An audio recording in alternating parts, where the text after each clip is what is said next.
So at some point in my career, I had the option to go into the video game industry. Okay, people offered me work and they said, "Hey, why don't you come and work with us on this stuff?" And I declined because the games industry has been in a dark place for quite some time. On one hand, it's been growing, right? And in terms of money, it's the most lucrative entertainment industry in the whole world. So the money is not the problem. People love to play games. But if you look at behind closed doors at most publishers and studios, at least the big ones, you get misconduct, you get unfinished games being released, you get developers kind of aiming for the same timelines to produce a game than they did 10 years ago, when actually making a game is now just way more effort because of the amount of detail and the amount of finish that's required in these games. And then that again leads to loads of crunch. So I didn't want to be in that industry because it's a mess. It's a nightmare. And when you speak to people that work in the industry, they say we work crazy hours. It's not a very satisfactory job. You know, of course, it's cool to say, hey, I work at Activision, I work on Call of Duty, or I work on an Assassin's Creed game. It's a prestigious thing to say, but the price you pay for your private life, that's basically non-existent, is just terrible. And I've always wondered, why do so many people do that? I mean, I'm sure it pays fair. But why do not more developers and artists and so on leave these studios and look for other opportunities to make money? And in the past, we didn't see that too much, which always surprised me. But now we got an inside story from Ubisoft that is titled Inside Ubisoft's Unprecedented Exodus of Developers, which is basically claiming that in recent times, as many developers and just members of the Ubisoft team have left the studios as never before. And I want to fly through this with you guys, go through the article, read it with you guys, because I think this has been long overdue, okay? That people are leaving these studios, look for other opportunities, and some of them just move on to EA and so on, right? There's this example of one game director who used to work for Ubisoft from Assassin's Creed, and now he's joined EA's Motive Studio as a game director. So some of them just stay in the industry, move on. It's not that everyone moves out of the industry completely, but in the bigger picture, especially when it comes to Ubisoft, it seems like a lot of people are leaving the studios. And I want to go through this article with you and see what the reason may be. So again, this comes from within Ubisoft. Basically, this information has been leaked by previous employees to the press, and they are saying across the company's global network of studios, which at 20,000 plus employees is one of the gaming's largest workforces, many developers have decided it's time to quit. And many of their colleagues describe the flow of goodbyes as they've never seen before. Signs of exits are abundant. Top name talent is leaving, with at least 5 of the top 25 credited people from the company's biggest 2021 game, Far Cry 6, already gone. 12 of the top 50 from last year's biggest Ubisoft release, Assassin's Creed Valhalla, have left too. Also out are mid-level and lower-level workers as headcounts drop, particularly in Ubisoft's large and normally growing Canada studios. LinkedIn shows Ubisoft's Montreal and Toronto studios each down at least 60 total workers in the last 6 months. So that's unusual, right? Because these studios grow normally. You have more and more people coming on board. Everyone wants to work at Ubisoft. At least that's how it used to be in the past. 2 current developers tell Axios, which is the company that published this article, the departures have stalled or slowed projects. So not only are these people leaving and the teams are not growing, so many people are leaving that they are slowing down the development of projects. So they have schedules, right? And they're like, oh, we allocate these many people to these projects and then we can finish on time, hopefully. But actually, so many people are leaving that now the progress is stalling, it's not on schedule anymore, and they kind of have to reevaluate a new schedule when they can finish these projects with less people, basically. One developer recently said a colleague currently at Ubisoft contacted them to solve an issue with the game because no one was still there who knew the system. Wow, okay, so, oh my god, this is insane. Interviews with a dozen current and former Ubisoft developers cite a range of factors for the departures, including low pay, an abundance of competitive opportunities, frustration at the company's creative direction, and unease at Ubisoft's handling of the workplace misconduct scandal that flared in mid-2020. One developer with more than a decade of experience at Ubisoft before recently leaving said the company is an easy target for recruiters, given the company's myriad issues. So that means so many people are leaving that recruiters basically have an easy way to get people in there. They're like, oh yeah, you do 3D modeling, some kind of 3D modeling? Sure, man, just go to Ubisoft, right? They need environment artists. They need everything. So while that's great for recruiters, right, to bring new people into the company all the time, they get their fees. It should theoretically suck in the long run for Ubisoft, right? Because it will decrease the quality of your games, right? If you just get like people straight off university that are not very experienced and just lack the years and years of working in the video game industry beforehand to get these projects to where they want to, quality standards where they should be, then you need to teach them all these things, right? You need to kind of start from scratch with a lot of these young, very young employees. And generally, let me say this, the video game industry has a reputation of hiring people very young, straight off university, when they're in their early 20s, burning them out within 7, 8, 9 years, and they're leaving the industry, and then they're hiring young people again. That's not an unusual thing in the games industry. And to be honest, that is quite a common thing in the creative industry as a whole. Hire people young, burn them out, and then hire young again. But of course, that only works if you also have the senior people in your company that can carry these young people. If all the senior people are leaving, and then your team is predominantly just off university talent, then you're lacking the seniority in the team, and then you will take even longer to produce the desired results. Said another now former Ubisoft worker who was disappointed by directives from the company's Paris HQ. There's something about management and creative scaping by with the bare minimum that really turned me away. These game makers, like others who spoke with Axios for this story, asked not to be identified of concern of jeopardizing their careers or those of colleagues who are still at Ubisoft. Many spoke fondly of much of their time at the company, and one said they'd even consider returning at some point, but the past year and a half was a breaking point. Just can't deny the irony of Ubisoft recently releasing a game that's called Breakpoint, which was unfinished and a complete mess, and now has like some weird NFT items in them that nobody wants, by the way. That's kind of the update on that. Nobody really cares about those NFT items. They're not selling. While developers say the time that they developed that game basically was kind of a breaking point for them to leave the company. Management says it's on top of it, telling Axios that attrition is up, but that the company has hired 2,600 workers since April. In each of the 2 full years prior, they hired more than 4,500 people. Our attrition today is a few percentage points above where it typically is, Ubisoft's head of people ops, Annika Grant, told Axios in an interview, but it's still within industry norms. LinkedIn reports Ubisoft attrition rate is 12%. According to data supplied by Ubisoft. That's indeed lower than even more embattled Activision Blizzard, which has an attrition rate of 16%, but higher than rivals EA 9%, Take-Two 8%, and Epic Games 7%. So that means when compared to EA, Take-Two, Epic Games, Ubisoft is leading that list of people leaving the company, of more and more people moving on. Departing employees talk of generous competing offers, particularly in the Montreal area, where new studios are proliferating and where attrition at Ubisoft's main studio doubled for a time.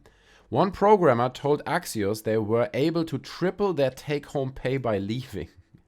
Which tells me that Ubisoft is well aware of this problem, right? They're like, look, we can't make good games if all the talent is leaving. Let's give these people more money, okay? Let's make them generous offers. But clearly it's not enough. In response, Ubisoft recently offered across-the-board pay rises for workers at its Canadian studios. Grant said those boosts have improved retention by 50%.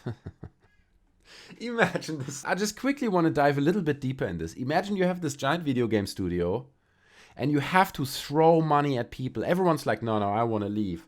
So you have all these conversations as the head of HR, basically, and everyone's like, I want to leave. So they're like, no, okay, before you leave, how about a 30% increase of your pay? And everyone's like, bro, I've had it up to here, man. I can't. It's like, how about a 50%? And it's like, sure, you can throw more money at people, but are those people really going to be motivated and be in this project with their full heart and dedication if they literally are just doing it for the money? Okay, they're just doing it because you threw so much money at them that they can't say no anymore. That's not how you motivate people. That's how you motivate people to stay and take the pay home with them. But that's not how you motivate people to be passionate about their work and do the best work they can, right? So you can make the best games. They have to realize as well that they have to change the company philosophy and what's actually going on, so people kind of want to stay. It's nice to make more money, but what you really want is people who are passionate about the project, who are really with their full heart dedicated to it, and they genuinely want to make a better game. And I think just by throwing money at them, you kind of achieve the opposite. People are just going to sit down, do whatever they're being told and take the money home. And you know exactly, it's just about taking that cash. It's also frustrated developers in other studios who wonder when they're getting raises too. That's the other thing. It's like, he got 50% more. Why am I not getting more? Ubisoft's handling of misconduct scandals, a wave of #MeToo allegations that led to the departure of several powerful men at the company, have weighed on workers who have left and on many still at the company. Over the summer, 1,000 Cura and former employees signed a letter saying Ubisoft hadn't done enough to reform its culture. No surprise there. And Grant has said the company recognizes it needs to engender more trust from its workforce that it's committed to reform. You just read that. It's like, yeah, no, we understand it. We recognize that we need to change. So why you're not initiating steps to change? No, we recognize it that we need to change. So that's a step, right? It's like, yeah, but in the last year, nearly no change has happened, right? So no, you don't. We recognize it. We are with you. We are with you. Okay, we are on the same level here, right? We recognize that change needs to happen. But nothing is unbelievable. I think abuse and toxicity are contributing factors, but not the deciding ones for most.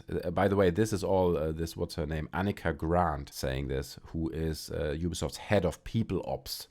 Okay, this is coming straight from their head of operation of people, basically, their HR department. So toxicity and abuse are not the deciding factors, said one developer on why colleagues were bailing, but they added women and people of color experience them as deciding factors. Okay, so if you're a woman, person of color, indigenous person, or someone who's just not white, you might feel that it sucks. Obviously, it's less of a deciding factor for white, blonde people. One worker who left this year said they tried to involve themselves in effort for the company to reform its culture, but were disappointed by what they heard from their bosses.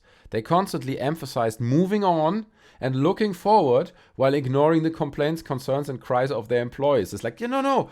We need to move on, okay? We need to move forward. It's like, yeah, but I made a list. I have a list here of things that we could actually improve. No, you don't understand. We need to move on.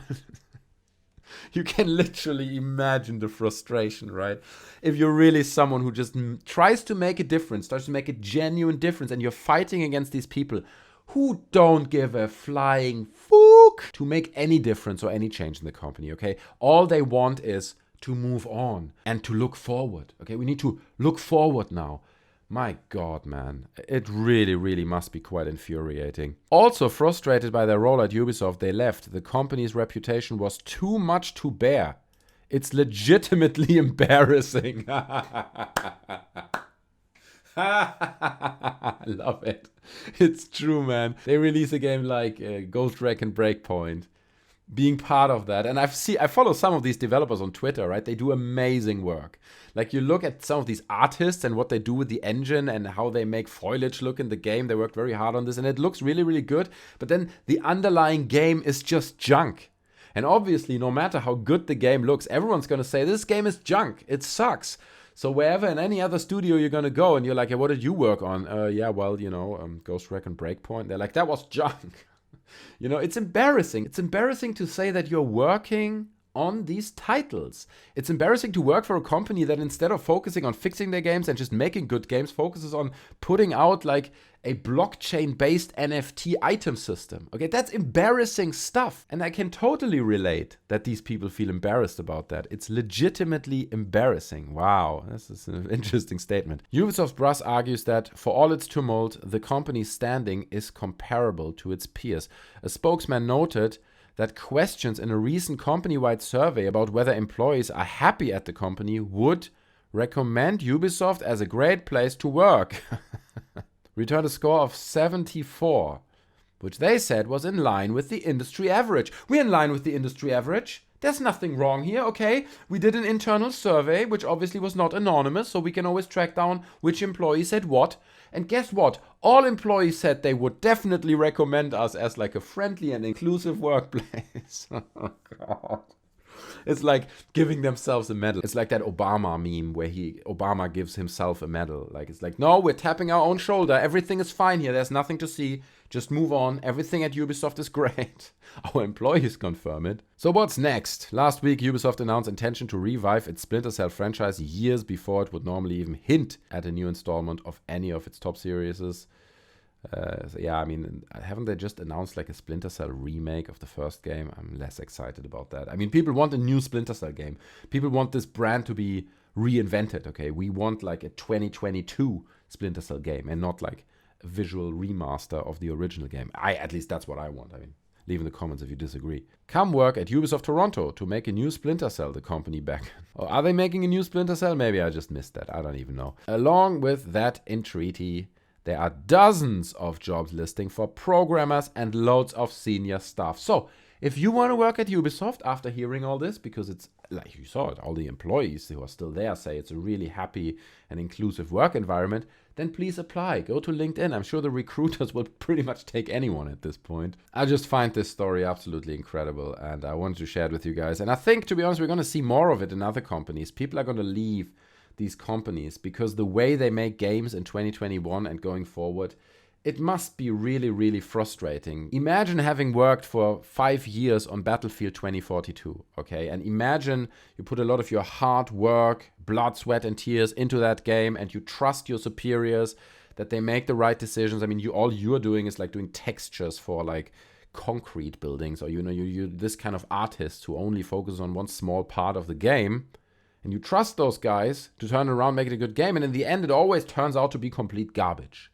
Okay, those games come out, they lack the soul, they lack the depth, they lack the finish, they just lack everything. And wherever you go, people are like, oh, you worked on that? Yeah, to be honest, that was a kind of a shit game. It really must breed a lot of frustration and pain within these people working. And I can imagine that when you put so much work into a project over so many years, you want it to be rewarding in the end. When you want at least to have 1 or 2 games where you say, like, for example, I worked on Skyrim, okay? I did something on Skyrim, and everyone's like, wow, that's a positive entry in your portfolio. But looking forward, the way these companies like Activision, EA, and also Ubisoft, the way they are structured, the way they make decisions on games, I don't think it is even possible for them to create a game like Skyrim of that depth and that positive reception at this point. I just think it's not possible anymore. We're beyond that point. So I would leave as well. I'd be like, no, I find another studio, maybe a smaller studio, to work maybe on smaller games, but that are at least well received, okay? And that I can proudly say I've worked on,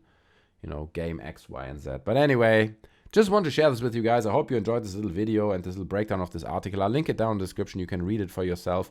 I very much appreciate to hear your thoughts on this because it's just incredibly fascinating. I mean, do you think we're going to see more of this? Do you think these studios like Activision and so on and Ubisoft and EA, they're going to have a hard time finding talent? I don't doubt that they will always find new people, right? Because people coming from universities, they're going to be happy to work at EA or happy to work at Ubisoft. But that's not the people really they're looking for. They need senior people. They need real talent that actually have a choice of where they want to work. Do I want to work with that studio? Do I want to work with that studio? And are those people then still going to make a decision and say, yeah, I'm going to Ubisoft to work on the next Assassin's Creed, the next annual release of Call of Duty or Assassin's Creed? Share your thoughts on that down in the comments. I'm very curious to hear them. Also, please don't forget to smash the like button if you enjoyed the video. You can subscribe to the channel. The button is right down there. It costs absolutely nothing. Hit the bell so you don't miss out on future uploads.